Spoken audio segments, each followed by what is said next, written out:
Hello students, अभी तक इस चैप्टर में हमने ग्लाइकोलिसिस, क्रेब्स चक्र, इलेक्ट्रॉन परिवहन तंत्र, उसको अपन ने दो पार्ट में पढ़ा और शटल तंत्र यहाँ तक अपन डिस्कस कर चुके हैं।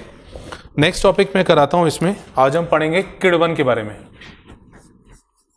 अगला टॉपिक है किण्वन, जिसको अपन फर्मेंटेशन भी कहते हैं।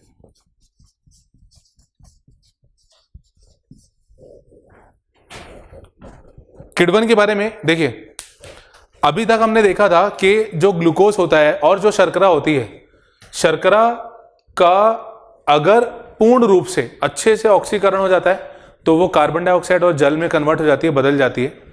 ठीक है। और ग्लाइकोलिसिस में अपन ने देखा था कि शर्करा का आंशिक अपघटन होता है, आंशिक ऑक्सीकरण होता है, जिसके कारण पायरुविक अम्ल का निर्माण होता है। तो अब हम इसमें देखेंगे कि शर्करा अवायवीय परिस्थितियों में जब उसका अपूर्ण ऑक्सीकरण होता है तब उससे क्या बनता है और कितना उससे हमको कितना हमें एटीपी मिलता है या क्या परिस्थितियां बनती हैं, ये हम सारी चीजें इसमें पढ़ने वाले। तो चलिए इसको स्टार्ट करते हैं। सबसे पहले मैं इसकी डेफिनेशन बताता हूं। अवायवीय परिस्थितियों में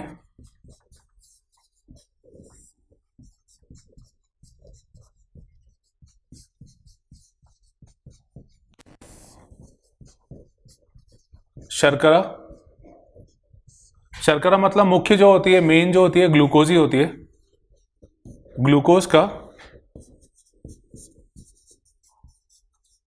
अपूर्ण ऑक्सीकरण,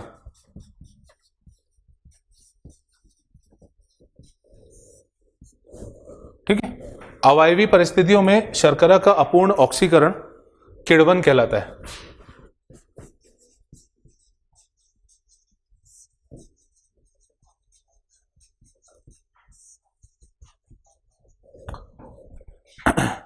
अगर अपन जीवों की बात करें तो ये ईस्ट में और जीवाणुओं में देखा जाता है। ईस्ट और जीवाणुओं में मुख्यतः ये देखा जाता है और अपन के लिए बेसिकली बहुत ज्यादा इंपॉर्टेंट रोल प्ले करता है ईस्ट में किण्वन जो होता है। ठीक है। तो अवायवीय परिस्थितियों में, अच्छा, ये अवायवीय परिस्थितियों में मतलब ये अवायवीय श्वसन का एक प्रकार हो गया ना, मतलब अवायवीय श्वसन वाली कंडीशन यहां पे बनेगी। अवायवीय को अपन अनॉक्सी भी लिख सकते हैं। ठीक है, इसको अपन अनॉक्सी भी लिख सकते हैं। अब देखिए इसमें क्या क्या कंडीशनें बनती हैं ये मैं आपको बताता हूं। जो पायरुविक अम्ल होता है,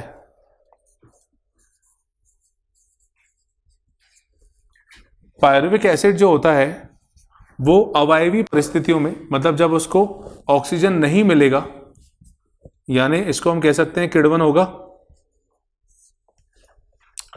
तो किण्वन जब होता है इसमें, तो यहां पे दो उत्पाद हमको देखने मिलते हैं। एक होता है एल्कोहल का निर्माण, जिसे हम कहते हैं एल्कोहलिक फर्मेंटेशन या एल्कोहलिक किण्वन, और दूसरा होता है लैक्टिक एसिड यानी लैक्टिक अम्ल किण्वन, लैक्टिक एसिड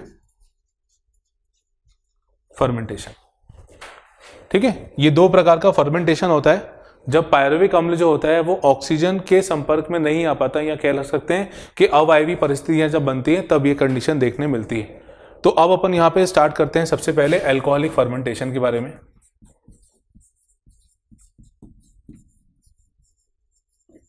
एल्कोहलिक फर्मेंटेशन या एल्कोहलिक किण्वन, देखिए यहां पे मैं सीधे रिएक्शन के द्वारा बताता हूं, चाहे तो आप फिर पॉइंट बना के लिख सकते हैं उसमें। अब अपन पहले यहां पे बात करते हैं पायरुविक अम्ल की। पायरुविक एसिड जो होता है, ये पायरुविक एसिड कन्वर्ट होता है एसिटाल्डिहाइड में, और प्लस यहां पे कार्बन डाइऑक्साइड मुक्त होते हैं। ठीक है, जब इसको अपन बैलेंस करेंगे तो यहां पे दो कार्बन डाइऑक्साइड निकलते हुए दिखेंगे, और यहां पे क्योंकि कार्बन डाइऑक्साइड निकल रहा है और पायरुविक एसिड का यूज हो रहा है, तो इस एंजाइम को अपन कहेंगे पायरुवेट, क्योंकि पदार्थ यहाँ पे पायरुविक एसिड है, तो जिस पदार्थ पे एंजाइम काम करता है तो वो पदार्थ का नाम आता है, और उसके बाद फिर मेन जो एंजाइम होता है वो, तो यहाँ पे आ जाएगा पायरुवेट डीकार्बोक्सिलेज। पायरुवेट डीकार्बोक्सिलेज यहाँ पे एक मुख्य एंजाइम है जो इससे बनता है। मतलब इसमें यूज होता है। अब ये एसिटाल्डिहाइड जो है यहां पे इथेनॉल का निर्माण करता है, इथाइल अल्कोहल का ये निर्माण करता है, ठीक है। और यहां पे जो एंजाइम लगता है ये लगता है डिहाइड्रोजिनेज।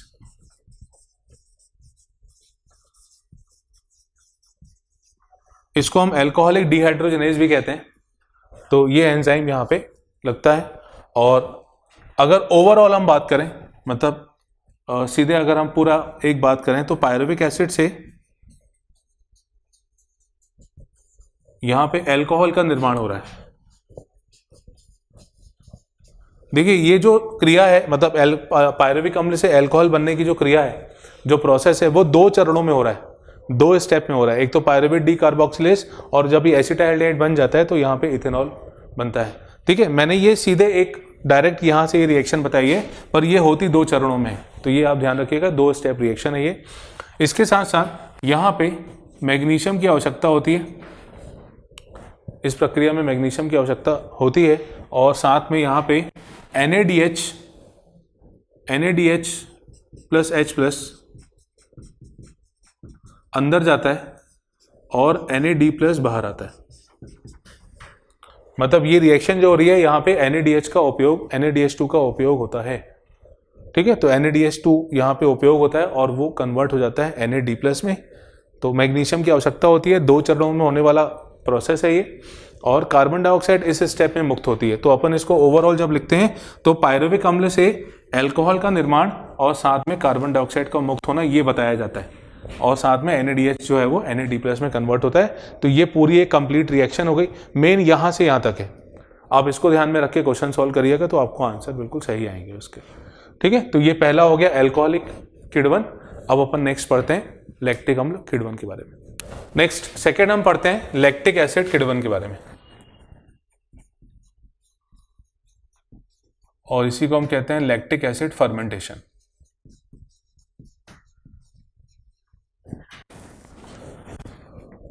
लैक्टिक एसिड फर्मेंटेशन जो है ये एक सिंगल स्टेप में होने वाली रिएक्शन है। मतलब यहां पे पायरुविक अम्ल जो होता है, पायरुविक एसिड जो होता है, ये सीधे लैक्टिक एसिड में बदलता है।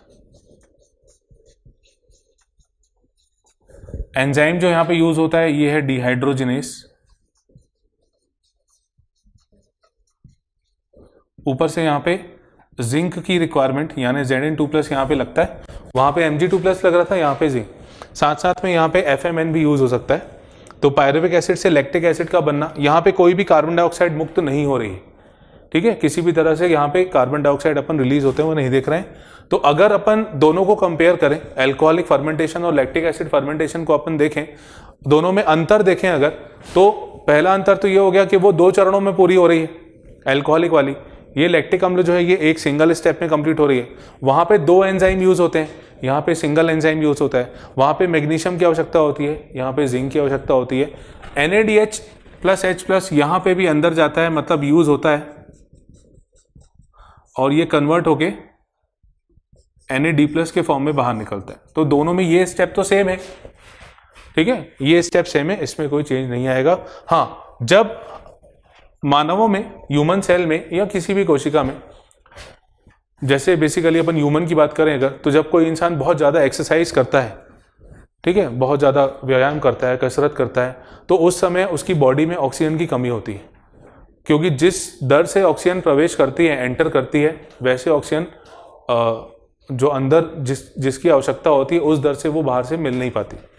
तो उस कंडीशन में क्या होता है, उस अवस्था में लैक्टिक अम्ल का निर्माण होता है, ठीक है। लैक्टिक अम्ल का निर्माण होता है जिससे मसल्स जो होती हैं वो थक जाती हैं, फटीग हो जाती है, थकावट हो जाती है, झुनझुनी भी चढ़ जाती है। तो उस कारण से ये सब चीज़ें अपन को देखने मिलती हैं। तो ये पॉइंट भी आप लिख लीजिए। तो आपको यहाँ पे पहली बात तो इनके बारे में लिखना है, दोनों के बीच में अंतर भी लिखना है जो मैंने अभी बताया, और साथ साथ में कि जब मानव कोशिका, जब कोई इंसान व्यायाम करता है, कसरत करता है, तो उस समय ऑक्सीजन की पूर्ति पूरी नहीं हो पाने के कारण लैक्टिक अम्ल का निर्माण होता है, और लैक्टिक अम्ल बनने से जो उसके प्रभाव होंगे वो वहाँ पे सामने आने लगते हैं। फिर जैसे जैसे ऑक्सीजन बॉडी में मिलने लगती है तो वो जो चीज़ें हो रही हैं वो सब नॉर्मल होने लगती है। अब कुछ मैं बहुत इंपॉर्टेंट पॉइंट किण्वन के बारे में बताता हूँ जो अच्छे से ध्यान रखना है। ये जो किण्वन की प्रक्रिया है, ये किण्वन की प्रक्रिया कोशिका द्रव्य में होती है।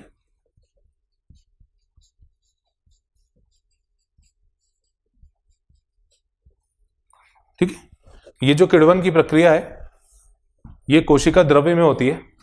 अब प्रोकैरियोट हो चाहे यूकैरियोट हो, प्रोकैरियोट में तो वैसे भी कोई केंद्रक होता नहीं है ना। यूकैरियोटिक कोशिका में भी जो किण्वन होता है, अवायवीय परिस्थितियों में अगर कोई ऐसी सिचुएशन बन जाती है तो किण्वन जो होता है वो कोशिका द्रव्य में होता है।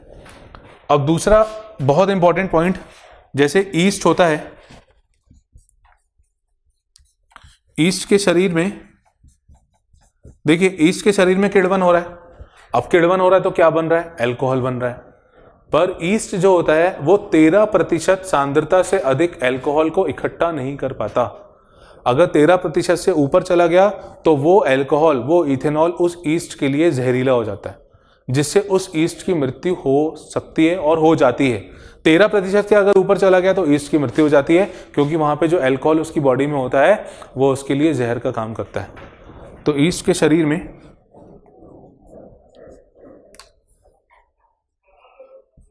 13% से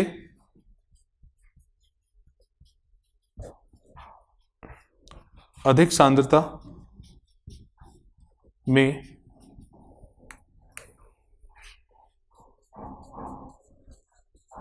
अल्कोहल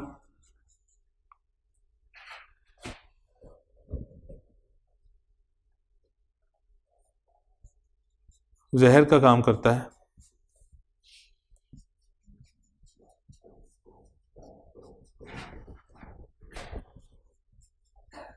एवं ईस्ट की मृत्यु हो जाती है।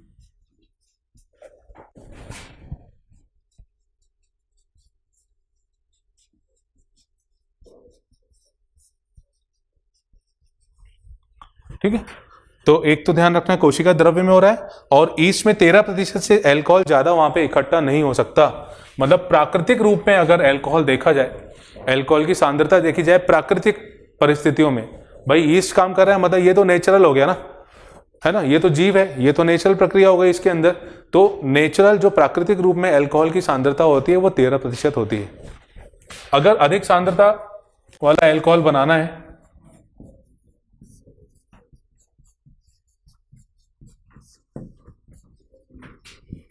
अधिक सांद्रता के लिए एक प्रक्रिया होती है जिसे अपन कहते हैं डिस्टिलेशन।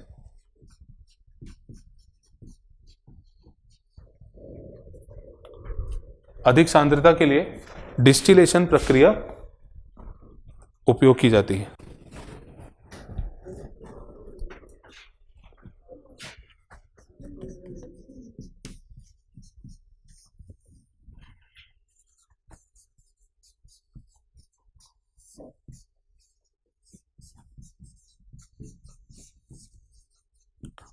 तो ये एक अगला पॉइंट हो गया, मतलब 13% से अल्कोहल अगर ज्यादा हमें चाहिए तो हमें डिस्टिलेशन मेथड वहां पे यूज करना होगा।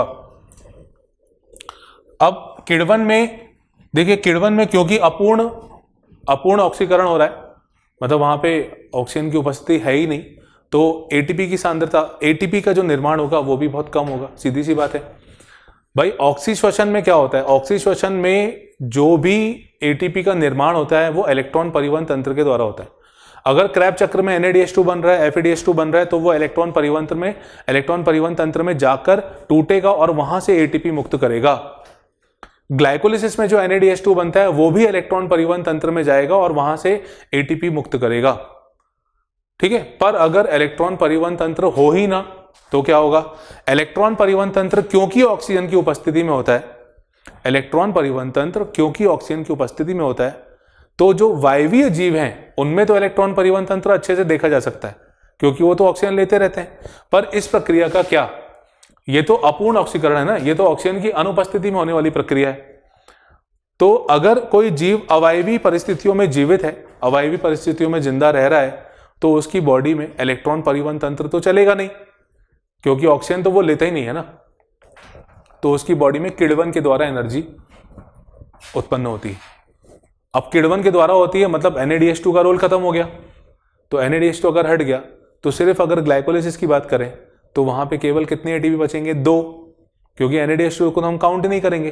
तो उस अवस्था में जो वहां पे ATP मिलता है वही एक्चुअली यहाँ पे ATP होता है। तो किण्वन के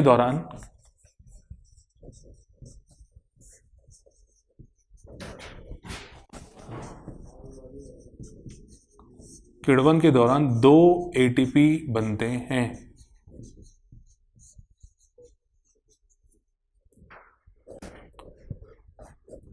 ठीक है, किण्वन के दौरान 2 ATP बनते हैं। इसके अलावा एक पॉइंट और है कि किण्वन में क्योंकि ऑक्सीजन पूरी तरह से टूटता तो है ही नहीं, तो 7% से भी कम ऊर्जा ग्लूकोज से मुक्त होती है। किण्वन में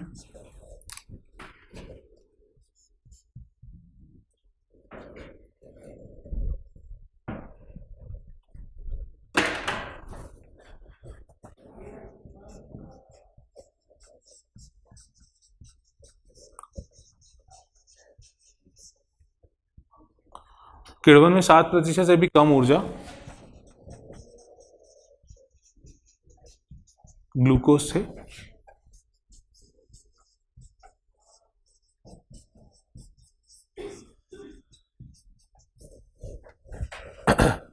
सात प्रतिशत से भी कम ऊर्जा ग्लूकोज से मुक्त होती है।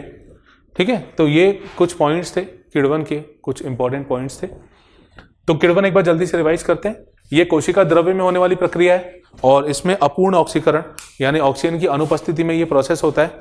मात्र 2 ATP बनते हैं, चाहे कोई भी किण्वन हो, अल्कोहलिक हो या लैक्टिक एसिड हो। थोड़ा सा एनर्जी में डिफरेंस और भी होता है, अल्कोहलिक में थोड़ी सी एनर्जी थोड़ी सी कहीं ज़्यादा हो सकता है कि बने, और 2 प्रकार की होती है। अल्कोहलिक में 2 चरणों में ये पूरा होता है, जबकि लैक्टिक अम्ल के लिए सिर्फ एक सिंगल स्टेप की आवश्यकता होती है। 13% अल्कोहल अगर ईस्ट में इकट्ठा हो जाए, उससे ज़्यादा इकट्ठा हो जाए तो ईस्ट की मृत्यु हो जाती है, और ग्लूकोज का जो टूटना है वो लगभग 7% या उससे भी कम किण्वन में होता है। ठीक है, ज़्यादातर जो ज़्यादा मैक्सिमम अमाउंट में ग्लूकोज टूटता है वो वायवीय श्वसन के दौरान टूटता है। नेक्स्ट अपन पढ़ते हैं अगला टॉपिक,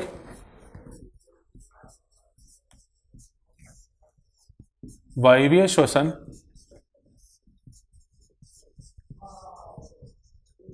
की दक्षता यानी एफिशिएंसी ऑफ एरोबिक रेस्पिरेशन।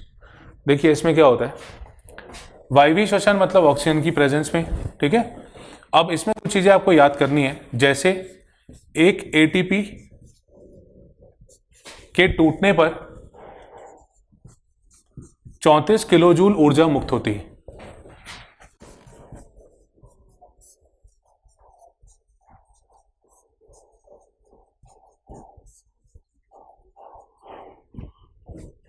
एक ATP टूटकर 34 किलो जूल ऊर्जा मुक्त करता है।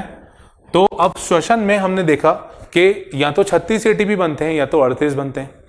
अगर ग्लिसरॉल 3-फॉस्फेट शटल चलेगा तो 36 बनेंगे और नहीं तो फिर 38 बनेंगे। ठीक है, तो अपन एक सामान्यता लेके चलते हैं कि 38 ATP का निर्माण हो रहा है। तो 38 ATP के केस में क्या हो जाएगा, 38 ATP से कितनी ऊर्जा मिलेगी, अपन इसको मल्टीप्लाई कर देते हैं।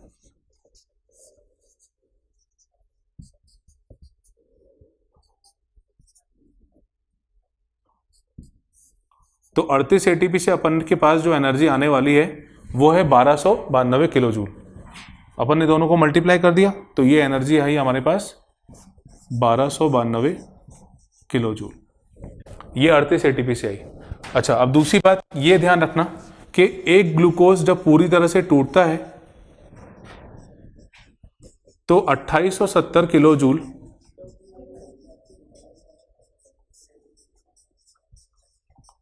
ऊर्जा मुक्त होती है।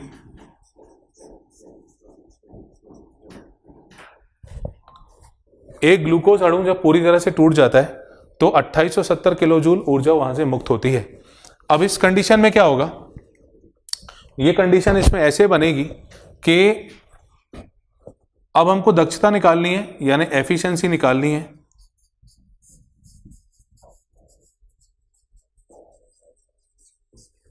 तो इसमें हम क्या करेंगे कि जो 38 ATP से हमें ऊर्जा मिल रही है कितना 1292, और जितना ग्लूकोज को देना चाहिए था उसको अपन नीचे रखेंगे,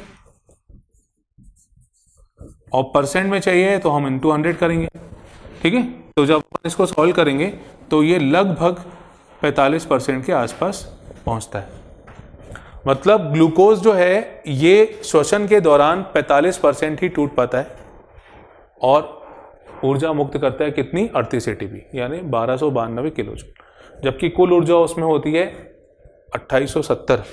तो ये प्रतिशत आप ध्यान रखिएगा कि वायवीय श्वसन के दौरान ग्लूकोज जो होता है वो 45% तक टूटता है। नेक्स्ट टॉपिक अपन पढ़ते हैं, श्वसन गुणांक।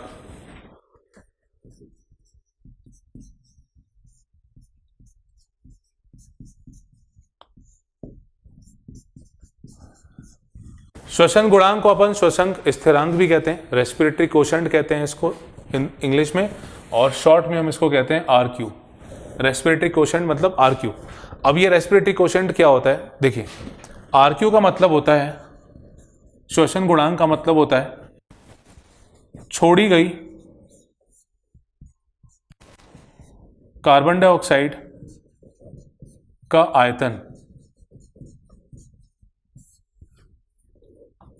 ठीक है, छोड़ी गई या मुक्त कार्बन डाइऑक्साइड का आयतन, और नीचे आता है उपयोग की गई ऑक्सीजन का आयतन।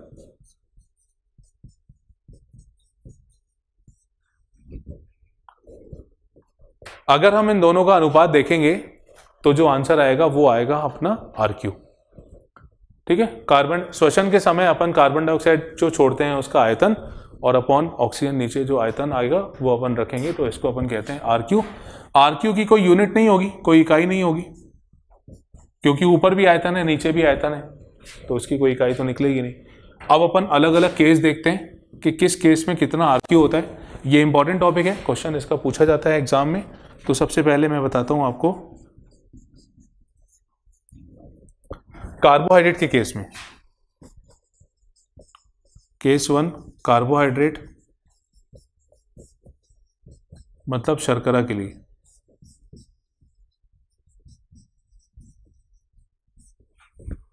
ठीक है, अब कार्बोहाइड्रेट के लिए यहां पे अपन दो केस देखेंगे, जब वायवीय श्वसन होगा और या तो दूसरा अवायवीय श्वसन होगा। तो पहला मैं बताता हूं वायवीय श्वसन के केस में।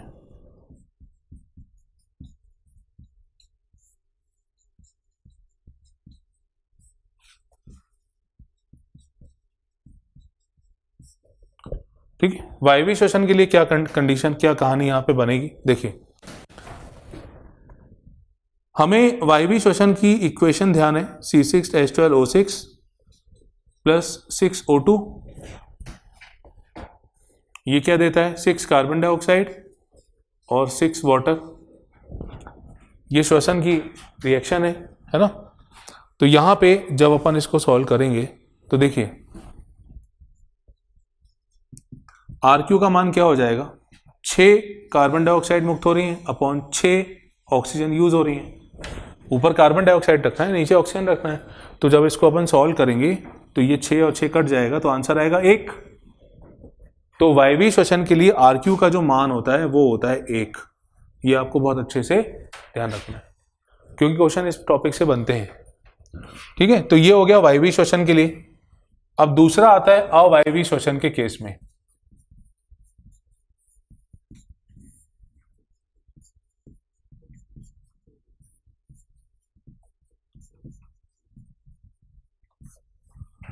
सेकंड आता है अवायवीय श्वसन के लिए। अवायवीय श्वसन में क्या होगा, अगर हम पहले अल्कोहल की बात करें, भाई अवायवीय श्वसन मतलब क्या, किण्वन।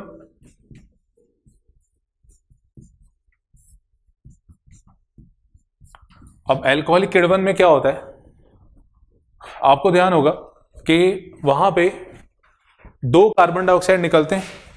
वहां क्या हो रहा था, पायरुविक अम्ल जो है ये एक स्टेप में कंप्लीट होके सीधे जो दूसरे स्टेप में इथेनॉल बनाता है और साथ में 2 कार्बन डाइऑक्साइड मुक्त करता है। भाई ऑक्सीजन तो यहाँ पे अंदर जाएगा नहीं, क्योंकि अवायवीय श्वसन का प्रकार है। तो यहाँ पे RQ का मान जो हो जाएगा, अब यहाँ पे सबसे पहले कार्बन डाइऑक्साइड कितनी है, 2 कार्बन डाइऑक्साइड, ऑक्सीजन कितनी है 0। ठीक है, तो इस केस में क्या हो जाएगा, ये आ जाएगा अनंत, इनफाइनाइट। तो अल्कोहलिक किण्वन के केस में ये अनंत यानी इनफाइनाइट वैल्यू इसकी हमें मिलती है। तो ये इसका पहला केस हो गया अवयवी श्वसन के लिए। दूसरा केस है यहाँ पे लैक्टिक अम्ल निर्माण के लिए।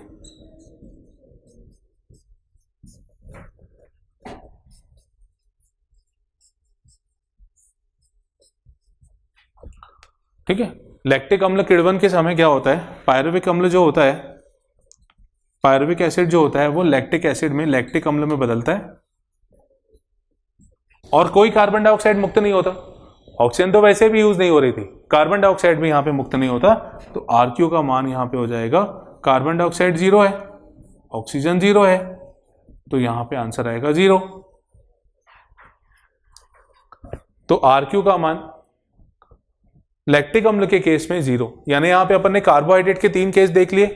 एक तो जब उसका पूरे अच्छे से ऑक्सीकरण हो जाएगा, पूर्ण रूप से ऑक्सीकरण होगा, तो RQ का मान यहाँ पे 1 आ जाएगा। अपूर्ण ऑक्सीकरण होता है तो उसमें 2 केस अपन देख रहे हैं। जब अल्कोहल का निर्माण होगा तो उस कंडीशन में अनंत आ जाएगा, और जब लैक्टिक अम्ल का निर्माण होगा तो वो 0 हो जाएगा। तो ये हो गया कार्बोहाइड्रेट का RQ। तो ये अपन ने कार्बोहाइड्रेट का केस पूरा किया। नेक्स्ट अपन पढ़ते हैं वसा के लिए, मतलब ये सेकेंड केस आ गया। वसा के लिए RQ का मान, ठीक है, जैसे एक मैं फॉर्मूला लिख रहा हूं, C51 H98O6 प्लस O2, इससे अपन को मिलेगा CO2 और H2।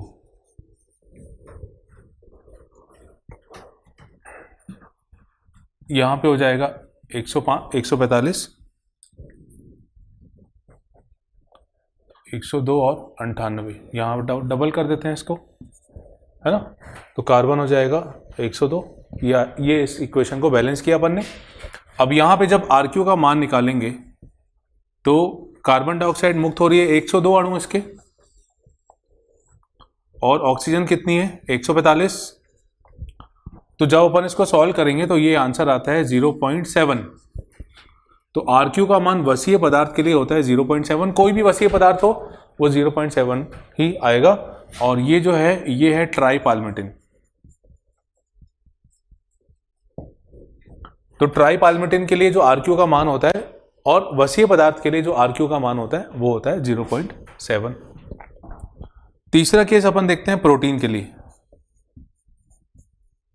प्रोटीन के स्ट्रक्चर जो होते हैं, प्रोटीन की संरचना जो होती है वो बड़ी जटिल होती है, तो अपन वहां पे उसको स्ट्रक्चर को नहीं एक्सप्लेन कर रहे हैं। पर हाँ ये है कि यहाँ पे प्रोटीन के लिए RQ का मान जो है ये 0.9 होता है। ठीक है, शुद्ध प्रोटीन शुद्ध वसा कभी भी RQ उसका अपन नहीं निकाल सकते, पर ये जो नॉर्मल है चीजें, ये इसके लिए वसा 0.7 और ये हो गया 0.9। अगर कोई मिक्स्ड डाइट है, मिक्स्ड डाइट मतलब जो मिश्रित खाद्य होते हैं, मिश्रित भोजन होता है, तो उसमें RQ का मान अपन कैलकुलेट कर सकते हैं।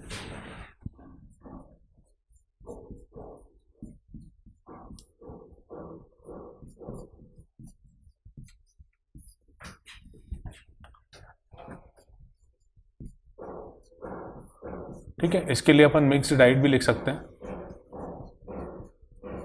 इसके लिए RQ का मान जो होता है ये होता है 0.85। ये एक अलग केस है, मतलब ये समझ लीजिए कि आप चौथा जो आपको याद रखना है, मिश्रित भोजन पदार्थ के लिए यानी मिक्स्ड डाइट के लिए RQ का मान होता है 0.85। अगर ऑर्गेनिक अम्ल यानी कार्बनिक अम्ल हैं,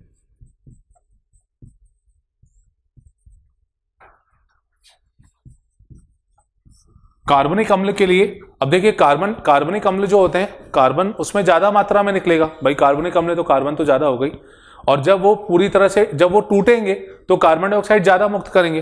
तो इस अवस्था में क्या होता है कि कार्बन डाइऑक्साइड की सांद्रता ज्यादा होती है। ठीक है, ये फिफ्थ केस है। यहाँ पे कार्बन डाइऑक्साइड अधिक मात्रा में निकलता है और ऑक्सीजन की मात्रा थोड़ी सी कम होती है, कार्बन डाइऑक्साइड की अपेक्षा कम होती है। इसमें आपको दो ध्यान रखनी है, एक होता है ऑक्सैलिक अम्ल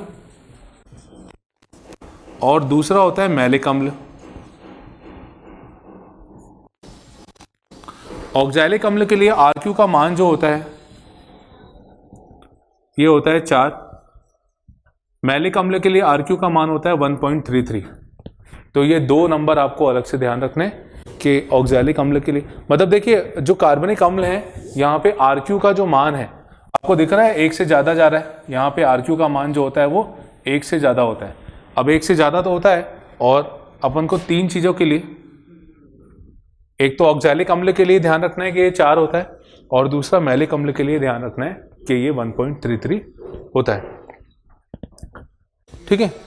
अब कुछ मांसल पादप होते हैं, सक्यूलेंट पादप होते हैं, और क्योंकि वो पानी बहुत कम यूज़ करते हैं और कार्बन डाइऑक्साइड भी वो मुक्त नहीं करते, तो कार्बन डाइऑक्साइड मुक्त ना करने के कारण ये जो मांसल भेद पादप होते हैं इनका जो RQ होता है वो 0 हो जाता है। थोड़ा सा एक्स्ट्रा पार्ट है, अगर आप लिखना चाहें तो लिख सकते हैं कि जो सक्यूलेंट प्लांट होते हैं, मतलब जो कम पानी वाली जगह पे उगते हैं, वो कार्बन डाइऑक्साइड मुक्त नहीं करते, और उसके कारण क्या होता है कि RQ जो होता है उनका 0 हो जाता है। कार्बन डाइऑक्साइड नहीं निकलेगा तो RQ की जो वैल्यू है वो 0 हो जाएगी। ठीक है। अब इसके अलावा मैं कुछ पॉइंट आपको और बताता हूँ, थोड़े से एक्स्ट्रा पॉइंट हैं, जैसे जो स्पिनेच का पादप होता है, पालक का जो पादप होता है,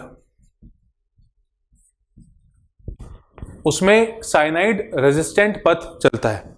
साइनाइड रेजिस्टेंट पथ चलता है, इसका मतलब क्या हुआ, मतलब इन प्लांट में अगर साइनाइड के संपर्क में ये आ जाते हैं, अगर साइनाइड के संपर्क में ये आ जाते हैं तो भी इनमें ATP का निर्माण बहुत ज़्यादा प्रभावित नहीं होता। भाई अगर इंसानों में साइनाइड, इंसान जो होता है वो अगर साइनाइड के संपर्क में आ जाए तो बड़ी दिक्कत होती है ना, वो तो डेथ ही हो जाती है सीधे। पर प्लांट के केस में ऐसा नहीं होता। कुछ प्लांट ऐसे होते हैं जिनमें साइनाइड का एक विपरीत, एक ऑल्टरनेटिव पाथवे, एक दूसरा पाथवे वहाँ पे चलने लगता है साइनाइड से बचाने के लिए, और उससे भी उनको ATP मिल जाते हैं। तो इसको अपन कहते हैं साइनाइड रेजिस्टेंट पथ, और ये देखा जाता है पालक जो पादप होता है उसके केस में। ठीक है। तो ये चैप्टर अपना यहाँ पे ओवर होता है, अपन ने सारी चीज़ें इसमें कवर की हैं। ठीक है। फिर भी मैं बोलूँगा कि इसको आप अच्छे से इसके नोट्स बनाइए, NCERT से इसको रीड करिए, उसके बाद फिर इसकी क्वेश्चन प्रैक्टिस भी करिए ताकि आपको इसके क्वेश्चन फिर ईजिली बनने लगे। तो आज के लिए इतना, और आने वाली क्लास में हम एक नए चैप्टर के साथ मिलते हैं। Thank you.